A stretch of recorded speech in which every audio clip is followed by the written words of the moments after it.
just recently the Nintendo Switch turned 7 years old. Woo! Happy birthday, woo! And throughout all of that time, the Switch library has grown so large. I truly stand by this statement, which I've said in several videos before, that I think there's a game for every single type of person on this system. Throughout that time, I've been very fortunate to have gained a pretty decent Nintendo Switch collection. If you're interested in seeing what my collection looked like last year at the beginning of 2023, then I do have my Switch collection video, and I'm hoping to do an updated collection video once we get closer to the definite end of the Switch's life cycle. But reflecting on the Switch and all of the games I do have made me think about the games that I don't have. Of course, the Switch library is huge, so I haven't been able to pick up every single game that I've wanted over the history of the system. And there have been a few games that I've just kind of skipped over for some reason or another. And some of those might surprise you. And those are the types of games we are talking about today. Alrighty, my name's Alex, aka Quality, and welcome back to the channel. And to me, being slightly stuffed up still. I don't know if you can really hear it on camera, but I feel it as I am speaking. If you saw my community post last week, a lot of you probably know I was really sick, so this video was actually supposed to be filmed and come out like last week, and it didn't. But I figured it was still a good topic to kind of talk about and just, you know, reminisce on some of the games of years past for the Switch. So I picked up 10 games for the Switch that I haven't picked up for some reason or another. Obviously, there are way more than 10, like way more. But I wanted to start with some games that I feel like other people definitely have as staples as a part of their collection, but I just don't for some reason or another. And some of these games too, I want to eventually get for the Switch. Some of them not as much, I guess. So I want to kind of talk about those reasons as well. Why I'm missing some of these games, why I might pick some up as time goes on. And if this video ends up doing well, then maybe I'll do a part 2 of some more niche games that I really want to pick up for the system as more of like a Switch wish list kind of video. We'll see, kind of in the same vein, but that's all up to you all, my dear friends. But okay, let's get started on this list. So the very first game that I want to talk about is one that my mom actually has, and I didn't think I wanted it initially because I didn't play any other game in this series, but then after watching her play it, I really decided I wanted it. And that is Bravely Default 2. So last year, I think around this time, I finally picked up Bravely Default for the 3DS. I had always been missing it from my collection, but I had always wanted it. And with the 3DS and WiiU eShop closing down last year, I decided to snatch it up physically before it was too late. But even before then, I had been really interested in Bravely Default 2. As I had said, my mom had picked it up kind of on a whim, knowing that it was the type of RPG style that she really enjoyed, turn-based, cool little side mechanics, cool art, cool story. She really liked Bravely Default 2, but she had also never played the first one. So after watching her play a bit of the second one, I was like, well, why am I waiting? But as many of you know, I have a very extensive backlog of mostly JRPGs. And so it's hard for me to justify going back and buying an RPG when I have so many I haven't played yet, as much as it is one that I really do want. And now some of you might also be asking, well, why don't you just borrow it from your mom? She got it digitally, so I can't. I can't do that. Yeah, that is the one unfortunate thing. A lot of her Switch games are digital, so we would probably swap games more often, but a lot of them are stuck on her console, and we have 2 different Nintendo Switch accounts, so it is what it is. It's not a big deal, especially because even if I could play her digital copy, I'd still want a physical copy for the collection because I'm very much so physical collector, right? So that's part of the reason why. But aside from just it being a really cool RPG, the bits that I watched her played showed me that it has a really interesting story and a pretty fun cast of characters.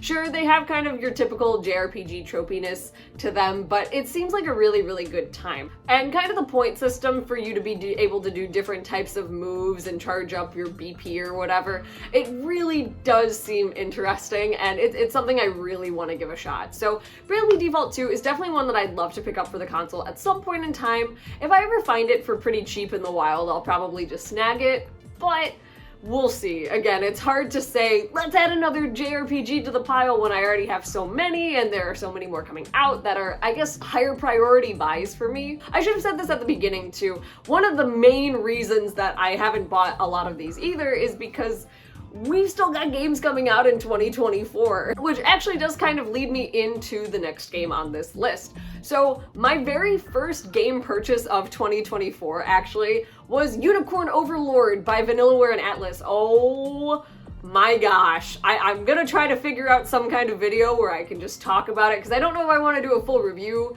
but like, oh, Unicorn Overlord is so fun, and I highly recommend. Don't let it slip under your radar just because Final Fantasy VII Rebirth came out. Like, it is a great game. It's so fun. Big recommend, big recommend. It was also my first Vanillaware title as well. I'd always really wanted to get into their games, but just never really had the chance until now. But there is another Vanillaware title on the Switch, and that is 13 Sentinels Aegis Rim. I want this game so badly, and I want it even more badly now that I have been devoting all of my free time to Unicorn Overlord. The biggest thing that I can say about Vanillaware games is just the art style is so gorgeous, and 13 Sentinels is definitely no exception to this. I love the soft, like, lighting and art style behind the whole game. And again, I don't really know too much about 13 Sentinels, other than you have 13 different high school students to play as, and they each have their own story that ultimately connects to the overall plot, I think. I could be wrong, I could be wrong. The RPG elements too behind it are kind of tower defense-y, which is really interesting as well. Overall, the aesthetic of the game really is drawing me in, and this just seems like a cool sci-fi RPG that I've been really wanting. Don't get me wrong, I love my fantasy RPGs, but something about a good sci-fi based RPG is just like, ooh, it's so good. So obviously, it seems like the stars are aligning. Why haven't I picked this game up? So initially, 13 Sentinels did not come out for the Switch. It came out for PlayStation 4 and maybe Xbox, maybe just Steam, I can't remember, but definitely PS4.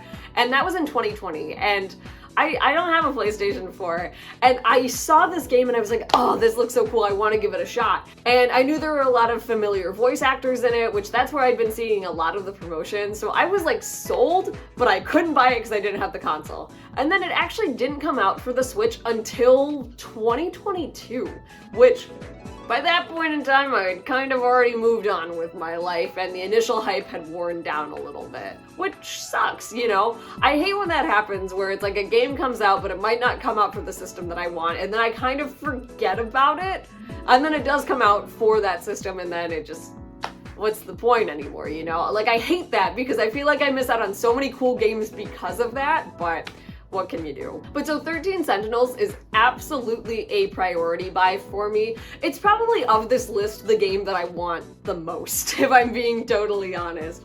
And again, I think it ticks a bunch of boxes for me, and I really, really, really want to give it a shot because it just seems so unique. And again, I am now sold on Vanillaware games thanks to Unicorn Overlord, so there you go. This next one I am cheating a little bit because I'm actually putting two games into one, but one, it's like a first version and a sequel, so like, I feel like I should just stitch them together, because if I haven't played the first one, then I haven't played the second one, but regardless, I think both games are important to talk about. And those games are Mario and Rabbids Kingdom Battle and Sparks of Hope. I have not played either of them, I have not bought either of them, which is a true shame because they are so cheap. Again, another RPG, and a really unique one at that. Like, with the strategy between using Mario and the Rabbids, it's a really cool premise. Not only that, the world is so colorful, the music is phenomenal thanks to the wonderful Grant Kirkhope. Oh, so good, so good. But yeah, I just haven't played it. I've heard many, many, many good things about it. And in fact, I think TJ got it on sale digitally on his Switch and was really into the game for a while. So I watched him play and I was like, oh, this seems really cool. Just never bought it. Part of it, I think, goes to the fact that, like, I'm not the biggest Rabbids fan. I have very sparse memories of one of the Rabbids games for the Wii when I was growing up, and I was always just like, why are they so loud? Why are they so loud? Why are they crazy? Like, what the heck? And like, that's the whole point of Rabbids, right? They're loud, they're crazy, they're ridiculous, and that's like the fun of it all. But I just had this aversion to them. And like when this game came out, I was like, oh, that's super cool. What a cool crossover. And then I just like didn't even think about it because I was like, well, like Rabbids or whatever, you know? So I think that's kind of where it came from, even though I've heard these games are great. And like, it's really interesting to see them go on sale so often. Like I've seen the original go down to like $10 on the eShop, I'm pretty sure. But again, I would get it physically anyways, just to have it. And the physical copies do also go down in price pretty often. I see them pretty discounted. So maybe there's some that like I'll pick up eventually, but it's just not super high priority. Like even though the premise looks really interesting and the combat looks interesting, I almost feel like I would get bored of it between the first and the second game. And that's kind of what I heard from a few people, is that I think Sparks of Hope did not go over as well as the first one did. I don't think Sparks of Hope sold as well either. And I don't really know the specifics behind it. That sounds familiar when I say it. So I'm pretty sure that's what happened, which is sad because it seems like the team behind it was really passionate about the project. But yeah, I just feel like I don't know if it was a game that needed a sequel, if I'm being totally honest. I think the first one was like right where they needed it to be, I think, based on what I have seen and heard. So I don't know, but maybe I would pick up the first one at some point in time for really, really, really cheap and just give it a try. Even if I don't finish it, just to try it out and say that I tried it, you know? But this one is definitely not that big of a priority for me, I don't think. Now, this one is kind of a big one that I'm missing from my collection, and that is Metroid Dread. I have so many friends that absolutely adore the heck out of this game, and I've watched them all play it, and like, it's so exciting. Metroid games are so fun to watch because they're fast-paced, there's just a lot going on. It's really, really cool, and Metroid Dread is no exception to that. I think the visuals of Metroid Dread are absolutely stunning, and the combat looks so fluid, and also the game kind of looks a little terrifying, which I think is cool. That's not part of the reason I haven't picked it up. I think the kind of like, not really horror, but kind of space horror aspect of it with the Emmys is so cool. I think it's so cool. What a cool enemy design. But then, so if I'm singing all these high praises from having watched a lot of gameplay, why haven't I picked it up? I'm not good at these games. I'm really not good at Metroid type games at all. Metroidvanias, I'm not good at. I've really tried, I'm not good at it. In terms of Metroid as a series, the only one I've ever really played was Super Metroid. And like very briefly, I have not played a ton of it. And Metroid Dread was actually the one that I was like, you know, maybe this is when I should get into the series. Like, it seems like a good entry point, it's accessible, there's different difficulty levels, a bunch of stuff, but I just haven't committed. And I think it's because I'm scared that I am going to be bad at it. Sometimes I get that way with platformers too, or especially like 3D platformers, but that is also from a fear that I might get sick while playing it. But a lot of it does come from the fact that I'm gonna be bad at it and I'm not gonna have a good time, which is kind of silly, you know? Like, I mean, true, not everybody's going to be good at every single game. I don't have that feeling for a game like Elden Ring. Like, if I had the money and the time, I'd probably buy Elden Ring and play it and probably have a terrible time because of terrible things happening to me, but I'd have fun doing it, I guess, if that makes any sense. It might not, but you know, sometimes you have to struggle to have fun. And I feel like with Elden Ring, I could definitely foresee that happening because there's stuff to work towards in that game. But like with a platformer or like a Metroidvania type game, I get frustrated really easily, and I think I get afraid of that frustration. And that's kind of the same thing for Metroid Dread. Super fun to watch, but I feel like if I were playing it by myself, alone in a room, just going for it, I don't know if I would have a super good time. But that's not to say that I don't want to give it a shot. And again, I feel like of any game, Dread would be the one to try it with. So I don't know, I'd love to pick this one up eventually. It's definitely on my like overall Switch wish list, but again, not a super priority buy for right now. Now, this one I actually have the ability to buy, I just haven't done it yet. It's also not a full game, it is DLC, and that is the Pokemon Scarlet and Violet DLC, the Hidden Treasure of Area Zero. So if you watched my Pokemon tier list, I talked extensively about all of the Pokemon games, but Scarlet and Violet right there at the very end. And I still stand by everything I said last year about how I enjoyed Scarlet and Violet for what it was, and like for the fun that I had while playing it, but there's really not any desire to go back and play more in that world. Now, some positives of the DLC is that it adds a lot of different Pokemon from different areas, and a lot of my favorites too, and also just a lot of random ones that I wouldn't expect to see, but I'm really glad to see that they made it into Scarlet and Violet in some capacity. But overall, I can't bring myself to spend more money on this game. This is like the first Pokemon game or DLC that I haven't even like wanted to spend the money. I know I haven't picked up Ultra Sun or Ultra Moon, and that I do want to get that at some point in time though, and experience that in some way, shape, or form. I have no desire to experience the DLC whatsoever. And I think some of the other issues that I have with it is like the DLC didn't do anything to like improve upon itself. With Sword and Shield, I felt the DLC for Sword and Shield was a vast improvement over the initial game. It gave you 2 open world areas to fully explore, which is what we all wanted for Sword and Shield, I think, to begin with anyways. And I thought that was really, really great. Again, it expanded upon the pre-existing game, where I feel like this DLC doesn't expand or improve. It just adds a bunch of content that might be cool, but with the problems that Scarlet and Violet already has, it doesn't do anything to like fix or help that. So that's kind of where I'm at with it. I don't think I'm gonna be playing it. I don't see any need to.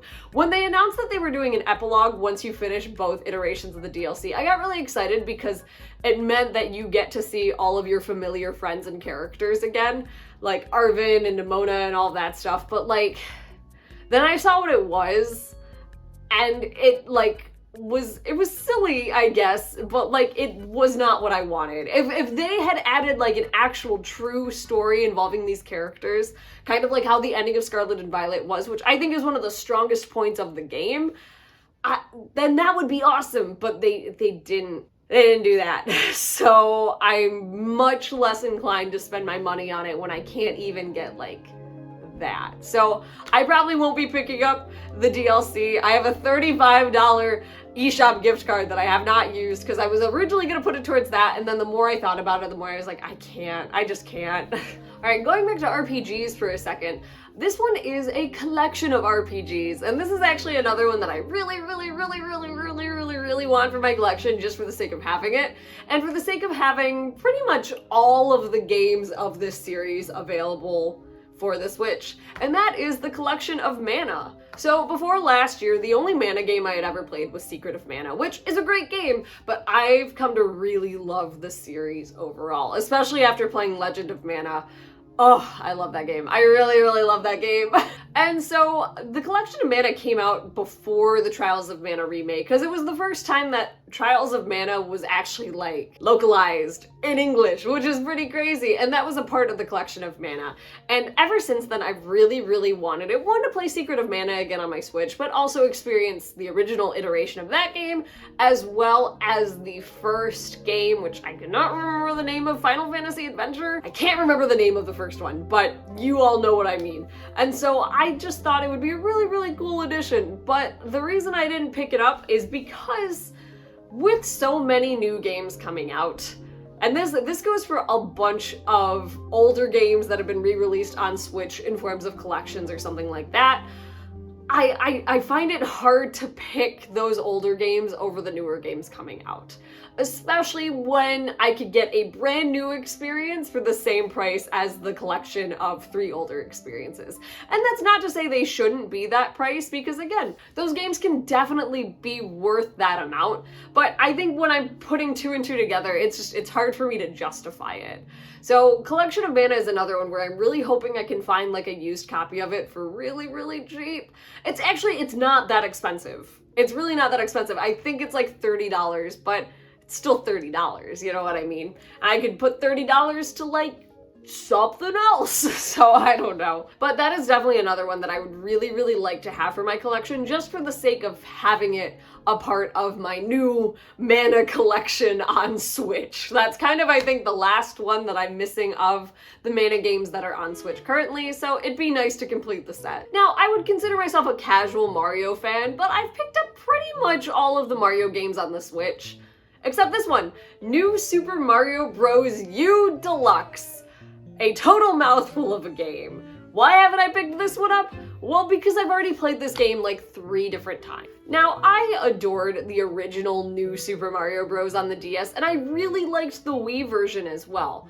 But even by the Wii version, I was getting really tired of the new Super Mario Bros. Formula. There wasn't much of a step up between the DS to the Wii version, a few different power-ups, 4-player multiplayer, which that's all fine and dandy, but it wasn't like a totally new game. And then when we got to the Wii U, New Super Mario Bros. U, it just felt like the Wii one, but again, and in HD, and with different worlds, and like, I don't know, you'd think a game that has a decent amount of things different from it, like different worlds, characters, all that it would feel like a new experience, but it just never did. It just never did. And then we got New Super Luigi U, which is the same game, but with Luigi as the focus. And that's it. And then we get to this iteration of it, which, okay, to be fair, I think it was good they stuck with the New Super Mario Bros. Thing getting into the Switch as just like an easy thing for them to put out, so there's a 2D Mario game on the Switch first and foremost. But especially after playing Wonder, this game pales hard in comparison. It's just like it's not worth it, like, to me at all, especially when I've already played the game on the Wii U. Because New Super Mario Bros. U Deluxe, I think, and I could be wrong on this, I think it's just the Wii U game. I'm pretty sure it's just the Wii U game with a few added things, like Peachette, which we all remember the Peachette situation, we'll call it the situation, which is fine, you know? Good on Bowsette. Yup, absolutely. But like, that's kind of it. And it's portable now, hooray! I see no point in picking up this game, especially now after playing Wonder, which is phenomenal and incredible and like the most in love with a 2D Mario I've ever been. I just don't see the point in picking this one up. I don't think I'd get any enjoyment out of it, especially because I think part of the reason I loved Wonder so much was because of the wonder of the world and how new it was. But having played the new Super Mario Bros. Series to the point where it wasn't new anymore, you know, I don't think I would find any enjoyment out of the deluxe version of that. I could be wrong. If you are a hardcore New Super Mario Bros. U Deluxe person, let me know why I'm wrong, but I'm gonna pass this one up, I think. I really don't foresee myself picking this up unless somebody bought it for me. So yeah. Now this is a game I've played but I do not own, Kirby Star Allies. So this was the very first Kirby game that came out on the Switch. I think it was a 2017 release, 2018, I can't really remember. But this was a game that I actually played with my roommates in college for a little bit. And playing it with friends in that capacity really, really was fun. Seeing all the different Kirby characters and playing all together, I thought it was pretty cool. But once we kind of got going with it, it got boring really, really, really quick. Kirby Star Allies is easy as heck. And while I don't have the single player experience to back it up, from what I know about the single player campaign, I suppose we'll call it, is because the game was meant to be played multiplayer, like it eliminates any possible challenge there could be from playing it single player, which, you know, I guess that's how that's supposed to go. They want you to play it multiplayer, but it's not always the case, you know what I mean? So there have been other wonderful Kirby games on the Switch up to this point that it seems like one I don't know if I'd really want to go back to. Honestly, the only reason I would pick this one up, again, if it's super cheap, and just for the sake of having another Kirby game on the Switch, because Kirby is really cute. I would only buy it to support Kirby. But I definitely think my brief stint playing it for a few hours in college was enough for me. But never say never. Again, it could find its way into my collection at some point. Kind of in a similar vein as our next game, Yoshi's Crafted World. Now, I was a huge fan of Woolly World on the Wii U. It's truly one of my favorite games on the system, so I was really excited when they announced kind of this successor to it, but with crafts overall. It's not just wool, it's all sorts of crafts. I think the aesthetic of this game is super duper cute, but I think it suffers from the same thing that Star Allies does of it's easy. It's really easy. And I'm not saying Woolly World wasn't also easy. It was, but there was a lot of just charm and wonderfulness in Woolly World where I feel like in Crafted World, there's the desire for that same kind of charm, but it just doesn't hit as well as it did in Woolly World. There's a lot of things involving the crafts and going behind different craft scenes that just never end up like really standing out. They seem pretty repetitive and like there's not really anything new going on in the world. And I think that's one of the biggest reasons why it's hard for me to say, yeah, it's gonna be just like Woolly World, so I'm gonna pick it up. Like, I feel like I'd rather just go back and play Woolly World at that point in time, even if it means plugging my Wii U in. So yeah, this is another one where it might find its way into my collection at some point in time. Again, it's one that I look at my collection and I'm like, I can't believe I just don't own this game just for the sake of owning it. So if I can find it for cheap at some point in time, I might pick it up, but it's one that I don't really see like playing for a very long time if I do get it. And so we get to the final game on this list. Now, this is one that I actually was going to pick up when it came out, and then I didn't. And I'm really glad I didn't. And that is Super Mario Maker 2. So I have the first one. I played a little bit of the original one on the Wii U, and I had a good time with it, but I very quickly realized it wasn't really for me. I don't think I was a big enough Mario fan to really appreciate the stage building. I was much more into 3D Mario 2 at that time. Like, again, I've always loved Mario, but I've definitely fluctuated with my attention to Mario. Like, this year, I've been super into Mario because of Wonder, Super Mario RPG, the impending Paper Mario Thousand Year Door remake, like, lots of Mario love going on. But I think in high school, I was a little less so at that point in time. But I was still really happy that I picked it up. There was so much into the very first Mario Maker that I think it's definitely a staple for the Wii U. And for the Wii U gamepad, because it used that so well. Now, when the second one got announced for Switch, I was genuinely really excited, especially because it looked like a lot of the focus on the second one was going to be about sharing and playing other people's levels. And there's a lot in this second game as well. I remember the person I was dating at the time was really into Mario Maker 2. I didn't pick it up because I was still a poor college student, and even though I thought that I wanted it, I just couldn't justify doing it at that point in time. And so I watched him play it, and it was really cool and really fun to see him make levels and go through other people's levels, but after that I was pretty done with the whole game. I was like, I don't want to play it, I don't want to watch any more of it, I'm just kind of over it. And like, there's some incredible creativity going on in the Mario Maker world, so don't get me wrong on that. But just, yeah, I couldn't bring myself to be like, yup, I want this game now.